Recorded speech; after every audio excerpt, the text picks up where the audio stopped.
প্ৰভু যীশুৰ মধুৰ নামত সকলোকে নমস্কাৰ। মই আজি আপোনালোকক প্ৰাৰ্থনা কেনে হোৱা উচিত তাৰ বিষয়ে ক'ব বিচাৰিছোঁ। আপুনি ভিডিঅ'টি প্ৰথমৰ পৰা শেষলৈকে মনোযোগেৰে চাব। যদি আপুনি নতুন শ্ৰোতা হয় তেন্তে আমাৰ চেনেলটো ছাবস্ক্ৰাইব কৰি বেল আইকন টিপি দিব। তেতিয়া আপুনি আমাৰ চেনেলৰ যোগেদি প্ৰচাৰ হোৱা নতুন নতুন আত্মিক শিক্ষাসমূহ শুনি আশীৰ্বাদ প্ৰাপ্ত হ'ব পাৰিব। প্ৰত্যেক খ্ৰীষ্টিয়ানৰ ঈশ্বৰৰ সৈতে নিৰন্তৰ প্ৰাৰ্থনা কৰি থকা এটা প্ৰাৰ্থনাশীল শক্তিশালী জীৱন হ'ব লাগে। প্ৰভুৰ বাক্যই কৈছে, তোমালোকে একোলৈ চিন্তা নকৰিবা, কিন্তু সকলো বিষয়তে তোমালোকৰ যাচনা ধন্যবাদযুক্ত প্ৰাৰ্থনা আৰু নিবেদনেৰে ঈশ্বৰৰ আগত জনোৱা হওক। ফিলিপিয়া 4:6। সাধাৰণ অৰ্থত প্ৰাৰ্থনা হৈছে জনোৱা বা অৱগত কৰা পাৰস্পৰিক ক্ৰিয়া আৰু ঈশ্বৰৰ সৈতে সহভাগিতা বা আন্তৰিক অনুভূতি, সুখ দুখৰ বোধক অন্তৰে মৰমেৰে প্ৰভু যীশুৰ যোগেদি ঈশ্বৰৰ ওচৰত ঢালি দিয়া, পবিত্ৰ আত্মাৰ শক্তি আৰু সহায়ৰ যোগেদি ঈশ্বৰৰ সৈতে সহভাগিতা ৰাখিবৰ বাবে প্ৰভু যীশুৱে আপোনাক অনন্তকলীয়া পৰিয়াললৈ আমন্ত্ৰণ জনাইছে। তেওঁ আপোনাক প্ৰতি মুহূৰ্ততে তেওঁৰ সম্বন্ধত থাকিবলৈ কৈছে। প্ৰাৰ্থনাইহে সৃষ্টিকৰ্তা ঈশ্বৰৰ সৈতে ঘনিষ্ঠ সম্বন্ধ বঢ়ায়। ঈশ্বৰে আপোনাৰ সৈতে ঘনিষ্ঠ সম্বন্ধ ৰাখিবৰ ইচ্ছা কৰে। পবিত্ৰ আত্মা আমাৰ সৈতে নিবাস কৰাৰ দ্বাৰা এইটো সম্ভৱ হৈ উঠে। প্ৰাৰ্থনা আমি কিয় কৰিব লাগে তাৰ বিষয়ে বাইবেলে আমাক স্পষ্ট অন্তৰ্দৃষ্টি দিছে। প্ৰভুৰ বিশ্বাসীসকলৰ বাবে প্ৰাৰ্থনা কৰাটো কিয় অতি প্ৰয়োজন তাৰে মুখ্য তিনিটা কাৰণৰ বিষয়ে মই ক'ব বিচাৰিছোঁ। প্ৰাৰ্থনাই ঈশ্বৰৰ সৈতে সহভাগিতা বঢ়ায়। প্ৰভুৰ সৈতে প্ৰাৰ্থনাত সময় দিয়া যোগেদিহে প্ৰভুৰ সৈতে সম্বন্ধ বঢ়াব পাৰি। প্ৰাৰ্থনাইহে মাত্ৰ ঈশ্বৰৰ সৈতে সম্বন্ধ গঢ়ি তুলিব পাৰি। যীশুৱে সঘনাই অকলশৰে ঈশ্বৰৰ সৈতে প্ৰাৰ্থনা কৰিছিল। পাছে তেওঁ লোকসমূহক বিদায় দি প্ৰাৰ্থনা কৰিবলৈ অকলে পৰ্বতৰ ওপৰলৈ উঠিল আৰু সন্ধ্যা হলত তাত অকলশৰে আছিল।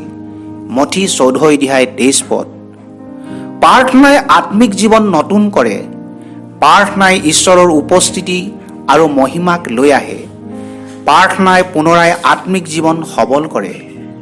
আমি ঈশ্বৰৰ পবিত্ৰ আত্মাৰ প্ৰভাৱেৰে অধিক মনোযোগী হৈ পৰোঁ। ঈশ্বৰে আমাৰ প্ৰয়োজন অনুসাৰে তেওঁৰ পৰিচৰ্যাৰ বাবে আমাক নতুন কৰি থাকে। প্ৰাৰ্থনাই ঈশ্বৰৰ সৈতে সহ পৰিচাৰক হিচাপে গঢ়ি তোলে। মনুষ্যৰ পতন হোৱা পূৰ্বে ঈশ্বৰে মানুহক বৰ্তমান জগতখনক শাসন কৰিবলৈ অধিকাৰ দিছিল। আদি পুস্তক 1:28। যীশুখ্ৰীষ্টই হৈছে দ্বিতীয় আদম। যীশুৱে কৈছে, স্বৰ্গ আৰু পৃথিৱীত সকলো ক্ষমতা মোক দিয়া হ'ল। মঠি 28:18। প্ৰাৰ্থনাৰ যোগেদিহে প্ৰভু যীশু খ্ৰীষ্টৰ সহ পৰিচাৰক হৈ তেওঁৰ আধৰুৱা পৰিচৰ্যাক জগতৰ মানৱ জাতিৰ উদ্ধাৰৰ অৰ্থে আগবঢ়াই লৈ যাব পাৰিব। প্ৰাৰ্থনা কেনে হোৱা উচিত? যি ব্যক্তিয়ে প্ৰভু যীশুৰ ওচৰলৈ কাষ চাপে তেওঁৰ হাত শুচি আৰু মনো নিৰ্মল হ'ব লাগিব। তেনে লোকৰহে প্ৰাৰ্থনা ঈশ্বৰে শুনে। গীতমালা 24:3-4। আপোনাৰ জীৱনত পাপ থকা বাবে ঈশ্বৰ আঁতৰত থাকে আৰু আপোনাৰ প্ৰাৰ্থনাও নুশুনে। যিচয়া 59:2। বহুতো লোকে নিজৰ জীৱন শুচি নকৰাকৈ প্ৰাৰ্থনাৰ উত্তৰ পাব বিচাৰে। যিসকলে ঈশ্বৰৰ দৃষ্টিত ধাৰ্মিকতা জীৱন যাপন কৰে তেওঁলোকৰহে প্ৰাৰ্থনা ঈশ্বৰে শুনে। ঈশ্বৰে পাপী লোকৰ কথা নুশুনে, কিন্তু কোনোজন যদি ঈশ্বৰৰ ভক্ত হয় আৰু তেওঁৰ ইচ্ছা পালন কৰে তেন্তে সেইজনৰহে কথা শুনে। ইয়াক আমি জানো। যোহন 9:31। ঈশ্বৰে আপোনাৰ প্ৰাৰ্থনা শুনিবলৈ ঈশ্বৰৰ ইচ্ছা অনুসাৰে প্ৰাৰ্থনা কৰিব লাগিব।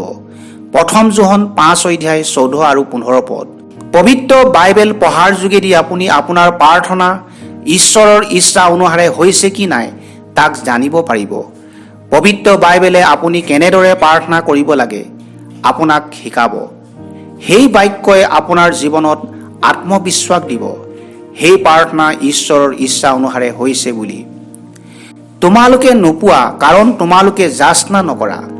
যাচনা কৰিলেও নোপোৱা কিয়নো কুভাৱেৰে অৰ্থাৎ নিজ নিজ সুখাবিলাসত ব্যয় কৰিবৰ কাৰণেহে যাচনা কৰা।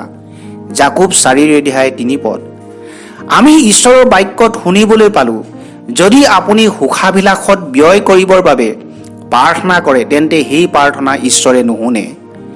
প্ৰত্যেকৰ প্ৰতি ঈশ্বৰৰ নিৰ্দিষ্ট ইচ্ছা আছে। ঈশ্বৰে প্ৰত্যেককে বেলেগ বেলেগ বৰদান আৰু প্ৰতিভাসমূহ দিছে, যাতে ইয়াৰ যোগেদি আপুনি এই পৃথিৱীত ঈশ্বৰৰ প্ৰতিমূৰ্তি বুলি নিজকে প্ৰদৰ্শন কৰিব পাৰে। ঈশ্বৰে তেওঁৰ প্ৰতিমূৰ্তিক আঘাত সনা একো প্ৰাৰ্থনাৰে উত্তৰ নিদিয়ে। যীশুৰ নামত প্ৰাৰ্থনা কৰা প্ৰাৰ্থনাৰ শক্তি আছে। যোহন 14:13-14 যদি আপুনি যীশুৰ নামত প্ৰাৰ্থনা কৰে তেহে উত্তৰ পাব। যীশুৱে কৈছে, তোমালোকে মোৰ নামেৰে যদি মোক কিবা খুজিবা তেন্তে তাক মই সিদ্ধ কৰিম। যোহন 14:14 প্ৰাৰ্থনা উত্তৰ পোৱা মুখ্য বিষয়টো হৈছে ঈশ্বৰত বিশ্বাস ৰাখিব লাগিব। প্ৰভুৰ বাক্যই কৈছে, বিনা বিশ্বাসেৰে ঈশ্বৰক সন্তুষ্ট কৰা অসাধ্য, কিয়নো ঈশ্বৰ যে আছে আৰু তেওঁ যে তেওঁক বিচৰা লোকৰ পুৰস্কাৰ দিওঁতা হয়, ইয়াকে তেওঁৰ ওচৰলৈ চপা মানুহে বিশ্বাস কৰিব লাগে। ইব্ৰী 11:6 এই হেতুকে মই তোমালোকক কওঁ, তোমালোকে প্ৰাৰ্থনা কৰি যি যি খোজা সেই সকলোকে পালোঁ বুলি বিশ্বাস কৰা, তেহে পাবা। মাৰ্ক 11:24 প্ৰাৰ্থনা নেৰানেপেৰাকৈ কৰিব লাগে। ঈশ্বৰে সকলো সময়তে লগে লগে প্ৰাৰ্থনা উত্তৰ নিদিয়ে। সেইবাবে নিৰুৎসাহী নহৈ নিৰন্তৰে প্ৰাৰ্থনা কৰি থাকিব লাগে। লোক 18:1-7 প্ৰাৰ্থনাৰ উপাদানসমূহ কিছু ৰহস্যময়। এই সকলো মহিমাৰ বিষয়ে ঈশ্বৰেহে জানে। প্ৰাৰ্থনা পবিত্ৰ আত্মাৰ পৰিচালনাই কৰিব লাগে। ৰোমিয়া 8:26-27 পবিত্ৰ আত্মা তেওঁৰ বিশ্বাসীসকলৰ সৈতে নিবাস কৰে। সেই পবিত্ৰ আত্মাই প্ৰাৰ্থনা কৰিবলৈ উদগনি দিয়ে। বহুতো সময়ত আমি নিজৰ ইচ্ছাৰে প্ৰাৰ্থনা কৰোঁ। আত্মাই আমাৰ দুৰ্বলতাত উপকাৰ কৰে, কাৰণ উচিত মতে কি প্ৰাৰ্থনা কৰিব লাগে তাক আমি নাজানো। কিন্তু আত্মাই নিজে আমাৰ অৰ্থে অনিৰ্বাচনীয় কেকনিৰে নিবেদন কৰে।